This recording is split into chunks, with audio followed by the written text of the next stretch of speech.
huge amount of time. Well, let me read this passage. Now, many of you should become teachers, my brothers and sisters, for you know that we who teach must be judged with greater strictness. For all of us make many mistakes. Anyone who makes no mistakes is speaking perfect. In speaking is perfect, able to keep the whole body in check with a bridle. If we put bits into the mouths of horses to make them obey us, we guide their whole bodies. Or look at ships. Though they are so large that it takes strong winds to drive them, yet they are guided by a very small rudder, wherever the will of the pilot directs. So also the tongue is a small member, yet it boasts of great exploits. How great a forest is set ablaze by a small fire. And the tongue is a fire. The tongue is placed among our members as a world of iniquity. It stains the whole body, sets on fire the cycle of nature, and is itself set on fire by hell. For every species of beast and bird, of reptile and sea creature can be tamed and has been tamed by the human species, but no one can tame the tongue, a restless evil full of deadly poison. With it we bless the Lord and Father, and with it we curse those who are made in the likeness of God. From the same mouth come blessings and cursings. My brothers and sisters, this ought not to be so. Does a spring pour forth from the same opening both fresh and brackish or salty water? Can a fig tree, my brothers and sisters, yield olives, or a grapevine figs? No more can salt water yield fresh.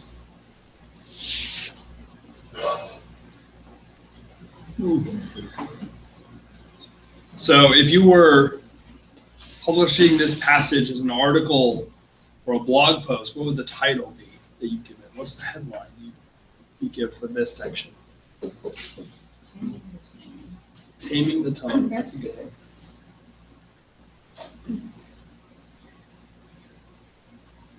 Keep your mouth shut. What? Keep your mouth shut. That's a good one too. Let's think, why do you think James wrote this? What problem maybe was occurring that he was trying to correct?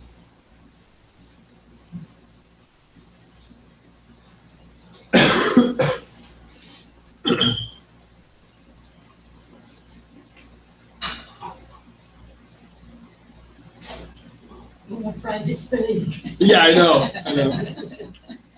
Probably. I was gonna say, probably were things going on in the early church that were not true. Right.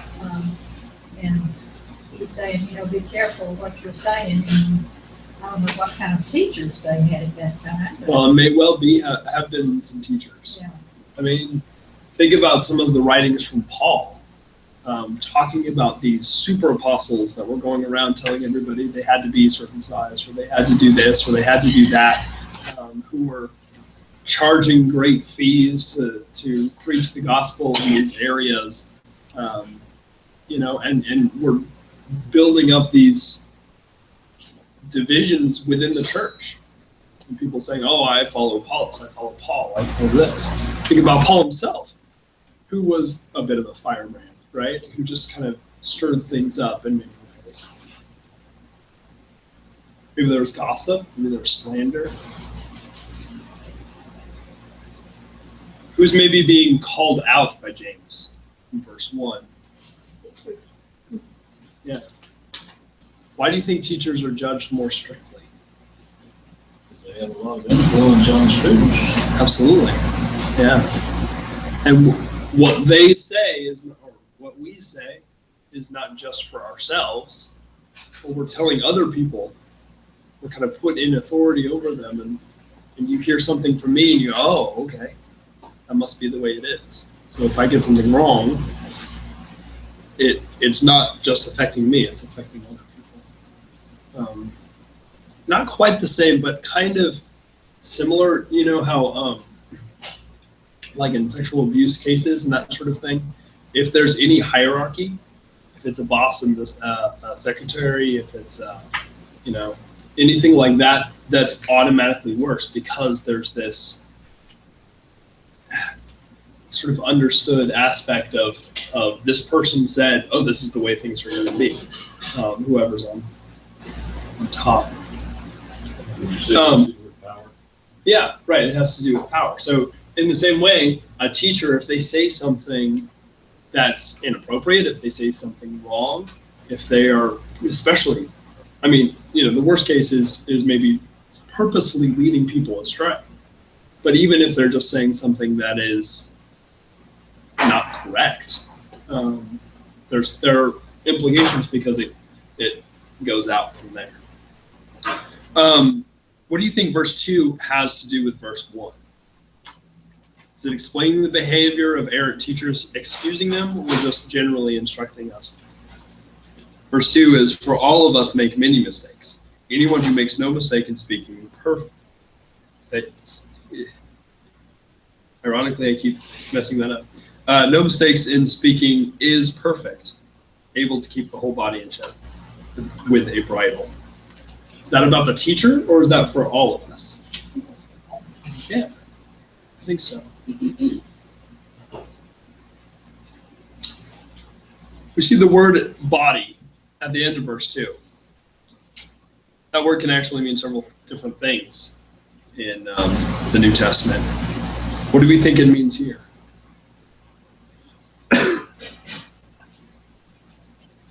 Could be a body of followers. Right. I was kind of speaking metaphorically that if we keep our tongue in check, we can keep our whole body in check, under control. But if we're talking about teachers here, there may be this larger body, right? So someone who has their tongue in check can not control, but it can be good for the rest of the body, right?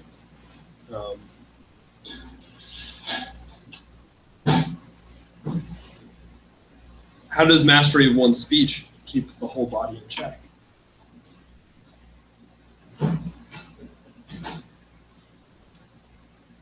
Does that make sense? That it does? If we can control our tongue. You just have to be careful. What? You just have to be careful what you say. Oh, absolutely. Word as precisely as you can to prevent an error in interpretation. Absolutely. Right. Think about how it's being received, as well as how you're trying to put it together, right? But maybe we know from our own experience, you start talking about something that might lead you down doing something about whatever that is. You start talking about chocolate and you start thinking, oh, chocolate, I should eat some chocolate, right? And we know that this for all, you start joking about something and it becomes a little bit easier to accept that thing, that sort of thing.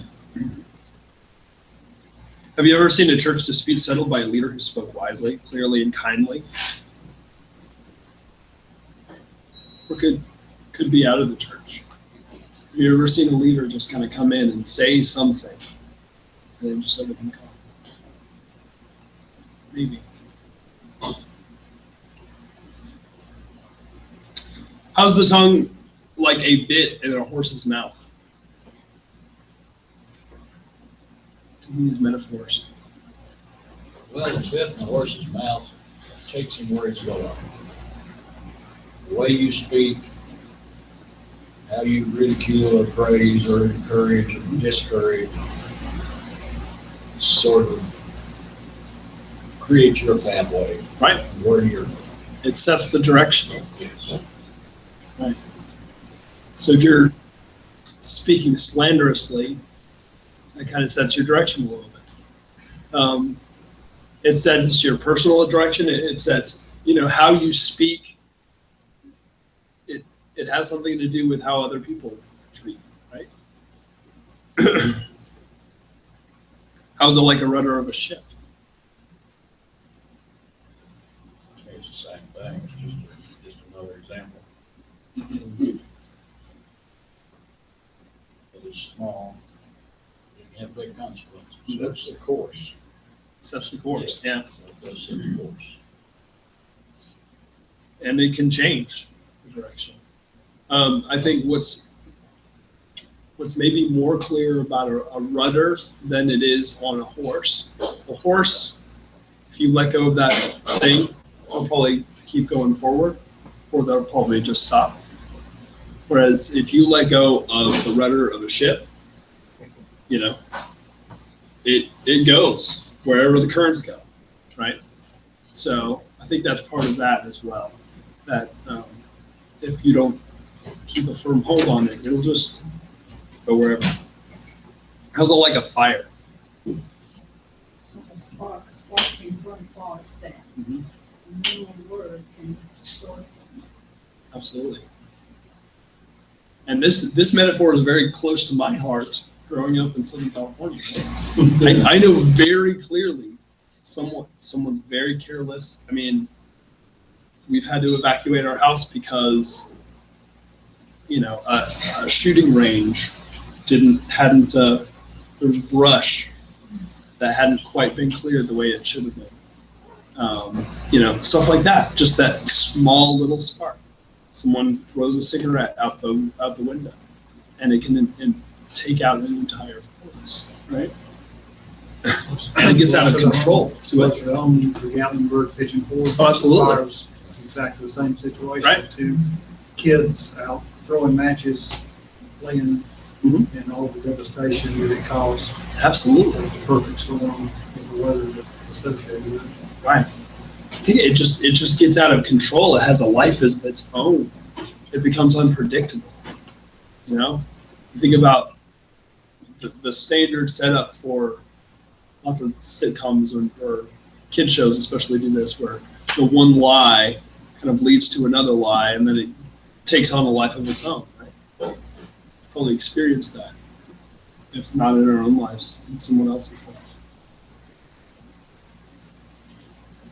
Yes, you know, you always want to be honest because you have to remember so much less. Oh yeah, absolutely. Yeah. You never have to worry about keeping your story straight. Do you think these comparisons make more sense regarding an individual believer or regarding leadership of a church? Maybe it's both. Yeah, I think so. It has to start at an individual level. Absolutely. Absolutely. Because imagine that leader who's being purposely like trying to lead people away, right? If that person says, "Oh, such and such," you know, starts saying scandalous things about someone else that aren't true. Well, it takes all the people under that leader to say those same things, right? So they all also have to not have control of their tongues. So it starts with the individual, but in bodies, we also see that this can happen as well. Do you think it's really impossible to tame the tongue, as it says in verse 8? Nothing is impossible through God. Yeah, absolutely. What did you say? I didn't hear that. It says, nothing is impossible.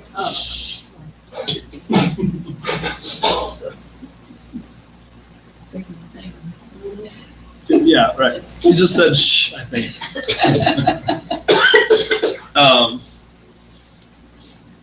I was thinking about, it kind of depends on what tame means, right?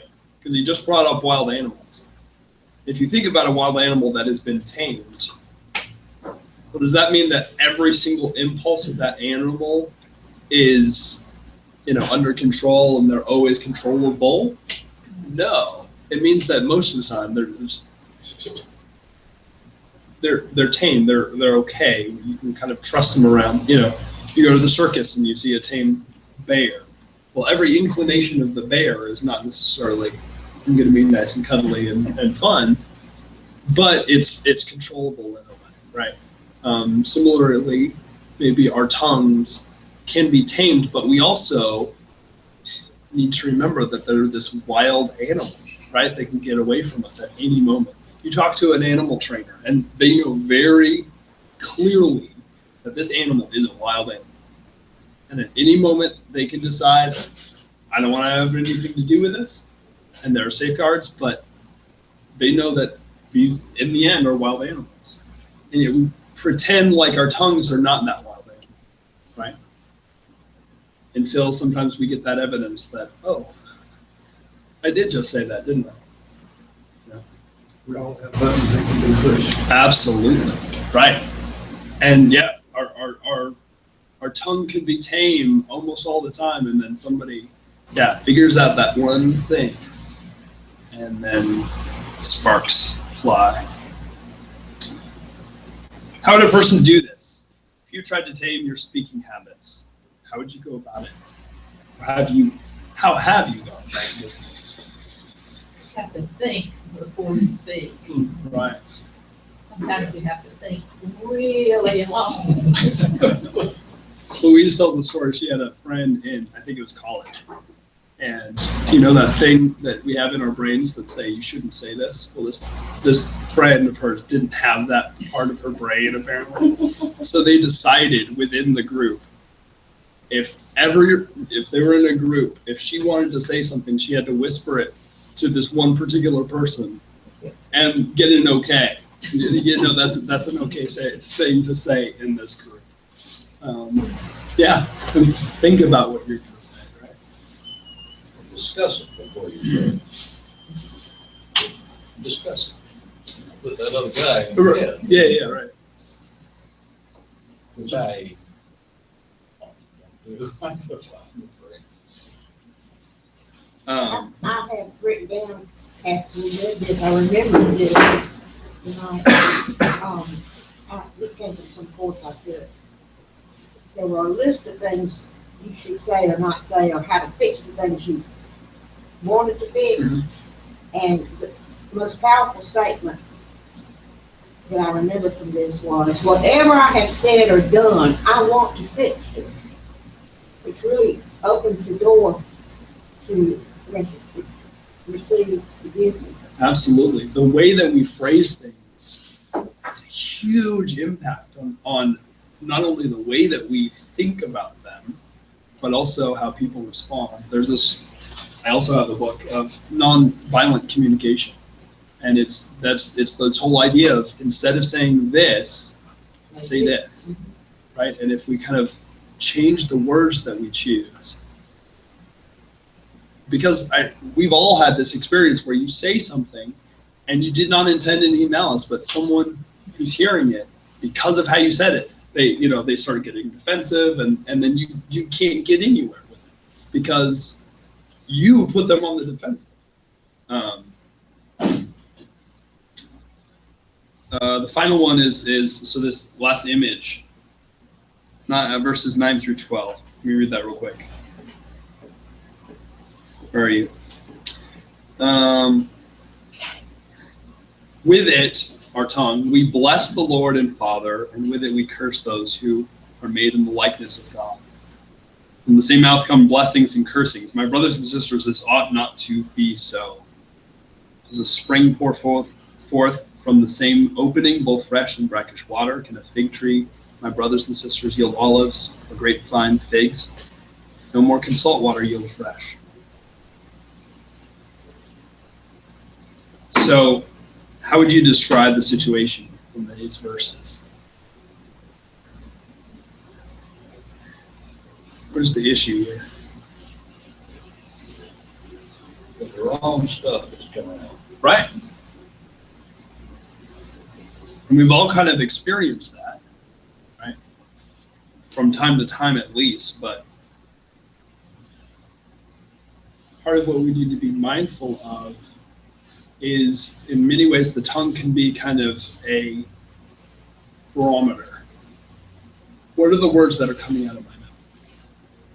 What are the words that are coming out of this other person's mouth, right? What does that say about who they are, right? Because there's a difference between every once in a while, you drop a hammer on your foot and you say something. That's one thing. But if every time you get in the car, you're screaming at the people who are stupid and idiots in front of you, if you're always yelling at the dog, if you're always yelling at, in certain situations? What is that saying about you?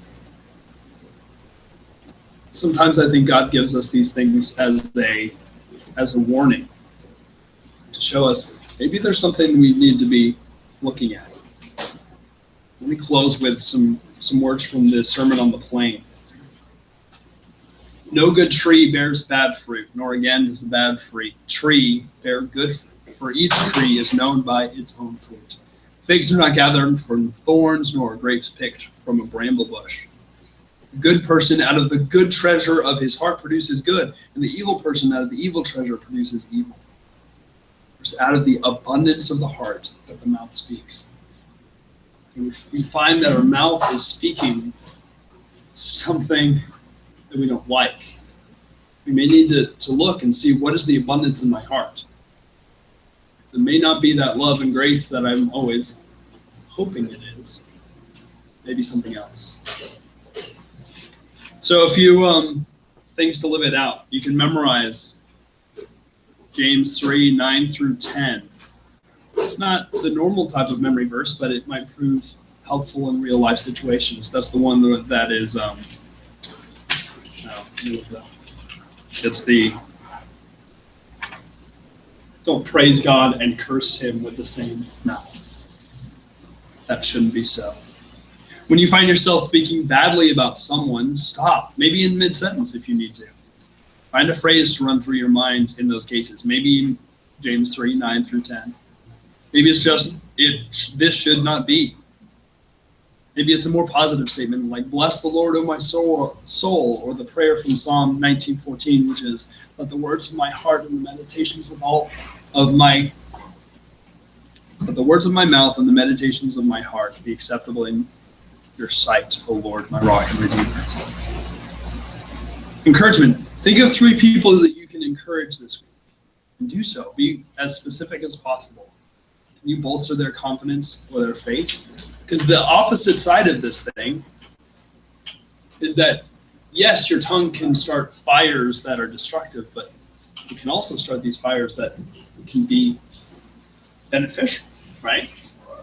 That you can, with your tongue, can also praise someone and give them those words of encouragement that bring them out of depression, that cause them to view themselves differently, that cause them to go on another day.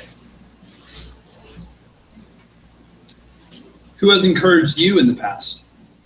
Who has spoken words into your life that truly helped you? Can you find them and thank them for that? And the last one is maybe a media fast. Many of us learn unkind habits of communication from talk radio, cable news, online videos, and I add sitcoms. The way that people talk to each other in those often are not very uplifting. If this is a problem for you, engage in a fast, abstaining from those media sources for a period of time. Perhaps the next 7 days, and then reevaluate. God has given us this great barometer of our mouth and our tongues. We have great power in it, and it is a wild animal. So, let's seek to watch after our tongues. Let's pray. Lord God, thank you for this day. Thank you that you have given us such great power, that we can bless and we can curse. Help us to speak slowly, be quick to listen. Help us to speak words of encouragement and grace and love. We pray these things in the name of Jesus Christ. Amen. Which is more important, self-control or fear of doing harm?